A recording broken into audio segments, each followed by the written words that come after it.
I look at the numbers and sometimes I just shake my head. Here we are at the very beginning of 2026 and the chatter is already deafening. You feel it too, don't you? That constant pressure on your wallet, the rising cost of nearly everything, and the gnawing worry about what the future holds for your savings, especially your pension. It's in this atmosphere of financial anxiety that whispers have begun to circulate, a growing unease about a new, supposedly leaked, pension pot tax from His Majesty's Revenue and Customs, HMRC, for 2026. It's a headline designed to grab you, to make you sit up and pay attention. But what does that really mean for us, for you and me, the ordinary people trying to secure a decent retirement? But before we continue, if you think this information is important and you want to stay ahead of these changes, please subscribe to my channel. I'm creating videos regularly about how to protect your retirement income and make the most of your savings. We're aiming to reach 10,000 subscribers, and your subscription really helps us grow this community. Let's make sure you're not caught off guard by these changes. Let me tell you, what I find fascinating and frankly a little concerning is that the truth is far more intricate than a single dramatic leak suggests. It isn't one grand, secret tax.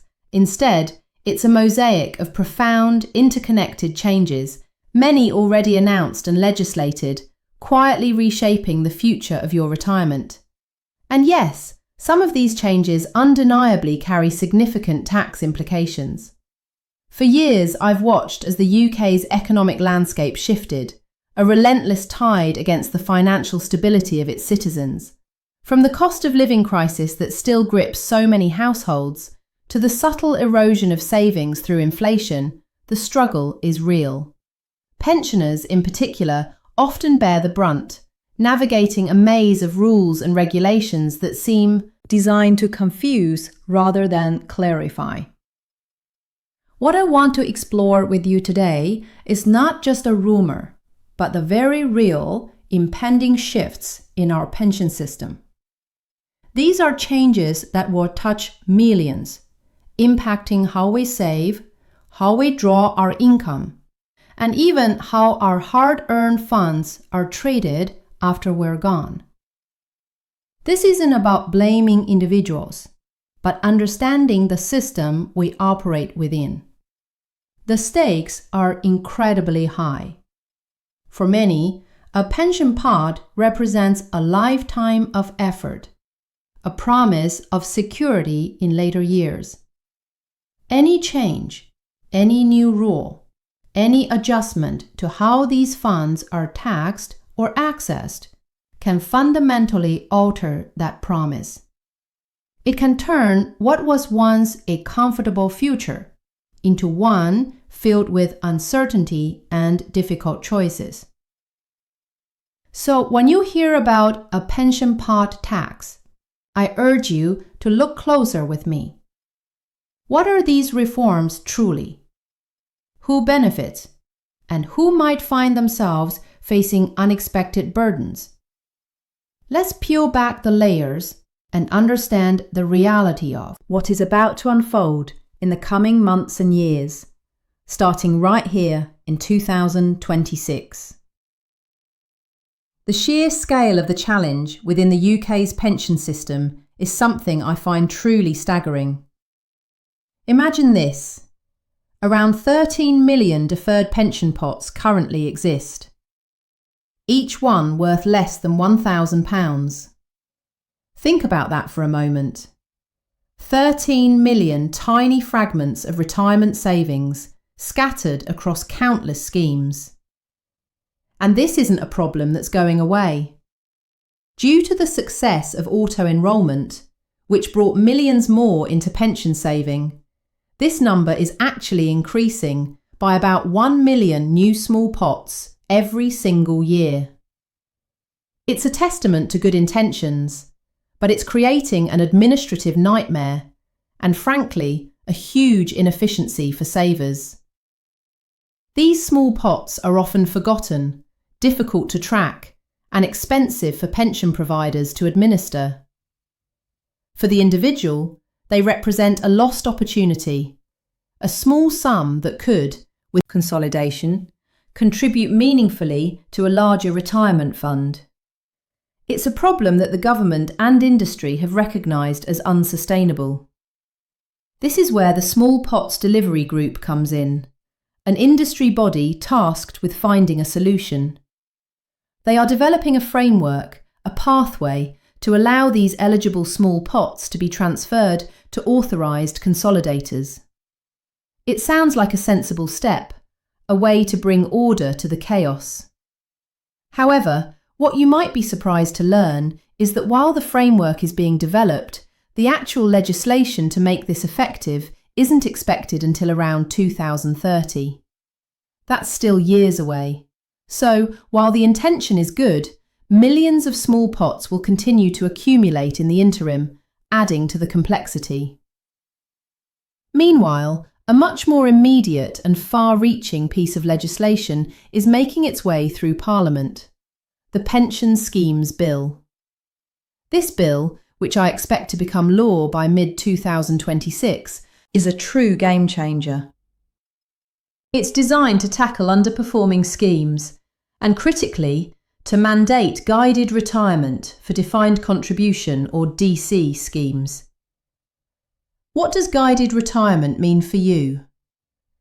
It means that pension providers will be required to offer default options, guiding savers on how to convert their accumulated savings into income. On the surface, this sounds helpful, a way to prevent people from making poor choices at retirement. But here's where the tension builds. Experts like Jonathan Watts-Ley have already voiced significant warnings. He cautions that these guided retirement defaults risk leading to suboptimal outcomes, much like the old annuity market did. Do you remember the days when everyone was pushed into annuities, often at terrible rates, robbing them of flexibility and better returns? This could be a similar trap. It makes me wonder, are these defaults truly in the best interest of the individual, or are they designed to simplify the system for providers potentially at your expense? It's a question that I believe deserves a great deal more scrutiny as the Pension Schemes Bill progresses. Another significant development, and one that I welcome with cautious optimism, is the nationwide rollout of pension dashboards. These are expected to launch in April 2026. The promise is simple yet powerful: a single digital platform where you can view all your pension pots in one place. For too long, the average saver has struggled to keep track of multiple pensions accumulated over different jobs. The dashboards could finally provide that clarity, that overview, empowering individuals to make more informed decisions about their retirement savings. It's a tool that could genuinely help. Alongside this, the Financial Conduct Authority, or FCA, is launching its targeted support regime, also in April 2026, subject to approval. This initiative aims to bridge the gap between general guidance and full, regulated financial advice for retirement planning. It's an attempt to help people navigate the increasingly complex choices they face without necessarily paying for full, independent advice. I believe these are positive steps, offering more transparency and support. But they also highlight the sheer complexity of the system. If we need dashboards to find our money and targeted support to understand what to do with it, doesn't that suggest the underlying system itself is inherently too convoluted for the average person? Now, let's talk about something that truly shocked many when it was announced in the autumn budget of November 2025. Something that feels very much like a direct hit on your pension pot, even if it's not called a tax on accumulation. I'm referring to the changes to inheritance tax, or IHT, on unused pension funds. From April 6, 2027, a significant shift will occur. Unused pension funds and most death benefits will be included in your estate for inheritance tax purposes. This is a profound departure from the previous rules, where pensions were often outside the scope of IHT, making them an incredibly efficient way to pass wealth down generations. What this means is that if you pass away with a substantial pension pot that hasn't been fully drawn down, that money could now be subject to 40% inheritance tax. This isn't a leak, this is official policy, confirmed by the government in July 2025, following a consultation. It's a quiet revolution in how your legacy is treated. The burden of reporting and paying this increased tax liability will fall on your personal representatives. So not only will your beneficiaries potentially receive less, but those you entrust to manage your estate will face additional complexity and responsibility during an already difficult time. This, for me, is a clear example of how the government is looking to tap into wealth that was previously protected. However, it's not all one-way traffic. Another significant change, also taking effect from April 6, 2027, concerns defined benefit, or DB, pension schemes. For years, there has been a debate about what to do with surpluses in these schemes. Now, legislation expected via the Finance Bill 2026 to 2027 will allow these schemes to pay surplus assets directly to members. This is a welcome development for many. If your DB scheme has a surplus and you're over the normal minimum pension age, you could receive a lump sum. This could be a real boost for some pensioners.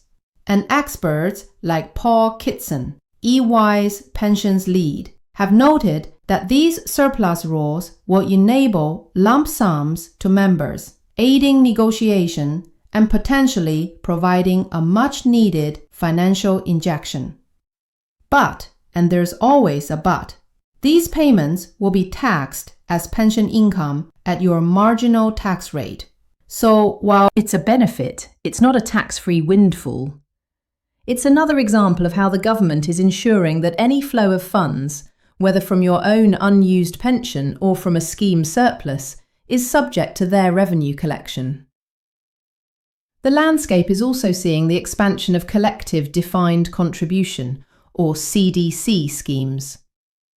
From July 31st, 2026, these schemes for unconnected multi-employer setups will be able to register with HMRC. This offers another model for pension provision, aiming to provide a more stable, potentially higher income in retirement by pooling risks. It's a step towards diversification in the pension market, providing more options beyond the traditional defined benefit and defined contribution models. While not directly a tax, it's part of the broader reshaping of the pension system that HMRC is deeply involved in, clarifying the tax treatments and regulations for these new structures. And in a small piece of good news, amid these complex changes, the basic state pension and the single-tier state pension are set to rise by 4.8% annually from April 2026. This increase, while modest in the face of ongoing inflation and living costs, offers some relief to current state pensioners. It's a reminder that even as the government introduces new tax liabilities and complex reforms for private pensions, there is still a commitment to maintaining the foundational safety net of the state pension. However, I often wonder if these increases truly keep pace with the real-world expenses faced by our elderly. HMRC, through its pension schemes newsletter, has been actively clarifying the details of these budget changes. This isn't about secrecy, it's about the complex, ongoing work of implementing policy. They've welcomed the flexibility for trustees to share surpluses with members and sponsors, which tells me this is part of a considered strategy, not a hidden agenda. But for me, the crucial point here is that His Majesty's Revenue and Customs is not just a tax collector. It's deeply embedded in the very fabric of our pension system, clarifying, regulating, and ultimately ensuring that revenue is collected from these evolving structures. Every reform, every new pathway, inevitably has a tax implication that HMRC must define and enforce. So, when we bring all these threads together, what picture emerges for 2026 and beyond? Is there a single, leaked pension pot tax? I would argue no, not in the way that headline might imply. Instead, what we are seeing is a profound, systemic overhaul of the UK pension landscape, one that includes several significant changes that will undoubtedly increase the tax burden on your pension savings, particularly upon death, and introduce new complexities. The leak, as it was perhaps perceived, might have been the collective anxiety of a public grappling with these intricate, often opaque reforms. It's not one grand secret plan, but a series of legislative and regulatory shifts, each with its own ripple effect, that ultimately converge to impact your financial future.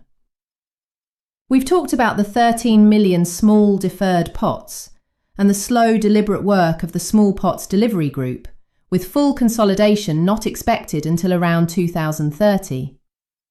This is a long-term fix for a growing problem, but in the short term, it means continued fragmentation for many. Then there's the Pension Schemes Bill, expected by mid-2026, bringing guided retirement and its potential pitfalls. While offering a default path, it might also limit individual choice and lead to less than optimal outcomes, a concern I share with many experts. It's a subtle shift in control, away from the individual and towards the providers. The introduction of nationwide pension dashboards in April 2026, coupled with the FCA's targeted support, are welcome tools for clarity and guidance. But they are also necessary because the system itself is so incredibly complex. It's like being given a better map and a compass, but for a labyrinth that shouldn't be so hard to navigate in the first place. But the real game changer, the one that truly feels like a new tax on your pension pot, is the inheritance tax reform. From April the 6th, 2027, your unused pension funds will no longer be the protected haven they once were. They will become part of your estate, subject to a 40% tax upon your death. This is a direct and substantial impact on how you can pass on your wealth. And while the ability for defined benefit schemes to pay surpluses directly to members from April the 6th, 2027 is a positive, it comes with a caveat. These payments will be taxed as income. Again, any benefit flowing from your pension is now firmly within the taxman's sights. What I find most important about all of this is not to be alarmist, but to be aware. These are not just abstract government policies.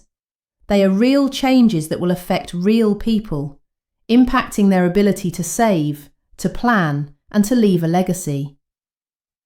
They are part of the ongoing economic struggles of UK citizens, particularly pensioners, who often have less flexibility to adapt.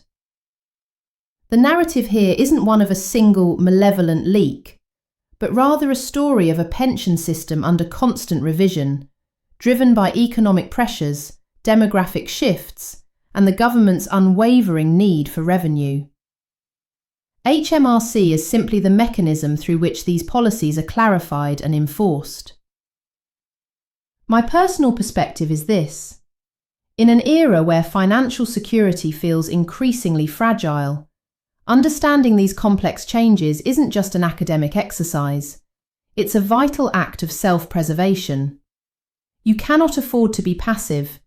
You must be informed, you must ask questions, and you must plan accordingly. The future of your financial freedom, your ability to retire with dignity, and the legacy you leave behind hinges on your awareness of these evolving rules. Don't let the complexity deter you. Instead, let it empower you to seek out the information you need, to understand your options, and to make the best decisions for yourself and your loved ones. The time to pay attention to your pension is now.